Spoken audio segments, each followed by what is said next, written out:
మన తిరుమల వైభవం యూట్యూబ్ ఛానల్కు స్వాగతం. ఈరోజు మరో వీడియోతో మీ ముందుకొచ్చేశాం. ఎన్నో ఆసక్తికర అంశాలతో మీ ముందుకొస్తున్న మన తిరుమల వైభవం ఛానల్ తప్పక సబ్స్క్రైబ్ చేయండి. ఇక వీడియోలోకి వెళ్ళిపోదాం. నమస్కారం. ఈరోజు మనం ఒక అత్యంత ముఖ్యమైన అక్షరాల ప్రాణాలను రక్షించే అంశం గురించి మాట్లాడుకోబోతున్నాం. బయట ఎండలు మండిపోతున్నాయి కదా, ఈ వేసవిలో తీవ్రమైన ఉష్ణోగ్రతలకు మన శరీరం అసలు ఎలా స్పందిస్తుంది, అలాగే ప్రాణాపాయం నుండి బయటపడటానికి అవసరమైన తక్షణ మెడికల్ టెక్నిక్స్ ఏమిటి అనేది ఈ విశ్లేషణలో క్లియర్గా తెలుసుకుందాం. సరే, లేట్ చేయకుండా ఈరోజు మన ట్రీట్మెంట్ ప్లాన్ చూద్దాం. ముందుగా ఎండల ముప్పు, వడదెబ్బకు, హీట్ స్ట్రోక్ మధ్య ఉన్న తేడా, మనం చేయాల్సిన అత్యవసర చికిత్సలు మరియు సామాన్య శకం నాటి నుండే వస్తున్న మన అద్భుతమైన సాంప్రదాయక నివారణ వైద్యం గురించి దశలవారీగా ఫాస్ట్గా కవర్ చేద్దాం. మొదటి భాగం తీవ్రమైన ఎండల ముప్పు మరియు దాని శారీరక ప్రభావం. నల్గొండ, గుంటూరు లేదా కర్నూలు లాంటి ప్రాంతాల్లో ఉష్ణోగ్రతలు 45 డిగ్రీల సెల్సియస్ దాటినప్పుడు అసలు మన శరీరంలో ఎంతటి ప్రాణాంతకమైన సంక్షోభం వస్తోందో ఇప్పుడు చూద్దాం. సాధారణంగా మన మెదడులో హైపోథాలమస్ అనే ఒక థర్మోస్టాట్ ఉంటుంది. ఇది మన బాడీకి ఒక న్యాచురల్ ఏసీ లాంటిదన్నమాట.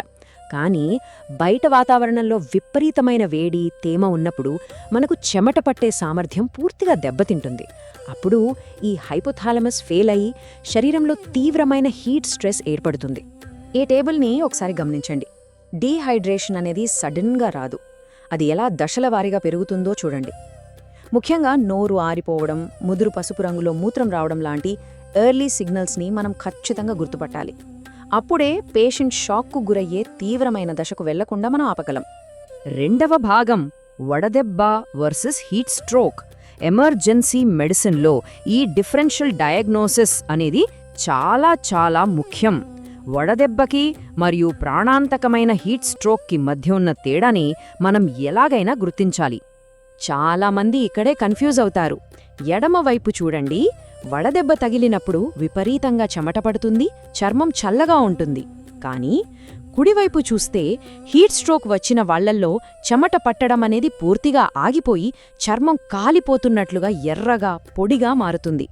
లోపల టెంపరేచర్ 104 డిగ్రీలు దాటుతుంది. ఇది పక్కా ఎమర్జెన్సీ. మూడవ భాగం అత్యవసర ప్రథమ చికిత్సా విధానాలు. పేషెంట్ ఎప్పుడైతే హీట్ స్ట్రోక్ దశకు చేరుకుంటాడో ఇక బ్రెయిన్ కంట్రోల్ తప్పి గందరగోళం, మూర్ఛలాంటివి వస్తాయి. ఆ టైంలో మనం తీసుకునే యాక్షన్ మీదే వాళ్ళ ప్రాణాలు ఆధారపడి ఉంటాయి. ఎమర్జెన్సీ మెడిసిన్లో మా గోల్డెన్ రూల్ ఇదేనండి. ముందు చల్లబరచండి, ఆ తర్వాతే ఆస్పత్రికి తరలించండి. ఎందుకంటే మనం ఎంత వేగంగా బాడీ టెంపరేచర్ తగ్గిస్తే లోపల ఉన్న అవయవాలకు శాశ్వత డ్యామేజ్ జరిగే ప్రమాదం అంతగా తగ్గుతుంది.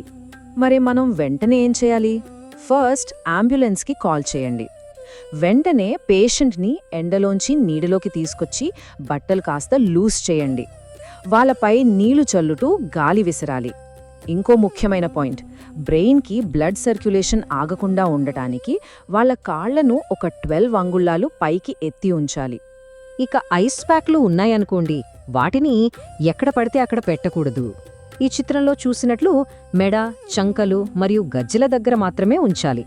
ఎందుకో తెలుసా? అక్కడ మన శరీరంలోని అతిపెద్ద రక్తనాళాలుంటాయి. కాబట్టి లోపలి నుండి వేడి ఫాస్ట్గా తగ్గుతుంది. డాక్టర్గా ఇక్కడ ఒక కఠినమైన హెచ్చరిక చేస్తున్నాను. పేషెంట్ మత్తుగా ఉన్నా లేదా అపస్మారక స్థితిలో ఉన్నా దయచేసి నోటి ద్వారా నీళ్లుగాని, ఇంకే ద్రవాలుగాని బలవంతంగా తాగించకండి. అలా చేస్తే ఆ నీరు లంగ్స్లోకి వెళ్లి ఊపిరాడక ప్రాణాపాయం జరగొచ్చు. సరే, మనం చేసిన ఫస్ట్ ఎయిడ్తో పేషెంట్ కొంచెం స్థిరపడ్డాక వెంటనే స్పెషాలిటీ హాస్పిటల్కి తీసుకెళ్లాలి.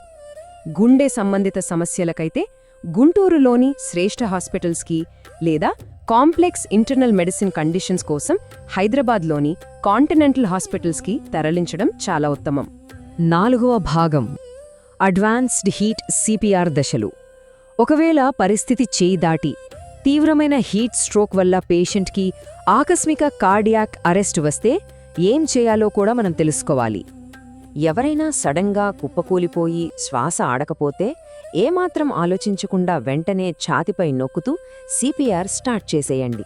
నిమిషానికి 100 నుండి 120 సార్లు 2 అంగుళాల లోతులో కంప్రెషన్స్ ఇవ్వాలి. దగ్గర్లో ఏమైనా ఏఈడి మిషన్ అందుబాటులో ఉంటే వెంటనే వాడాలి. ఇక 5వ భాగం మన తెలుగు సాంప్రదాయ చలువు చేసే పద్ధతులు. ఇప్పటిదాకా ఎమర్జెన్సీ రెస్పాన్స్ చూసేం కదా, ఇప్పుడు మన ప్రివెంటివ్ మెడిసిన్ వైపు వెళ్దాం.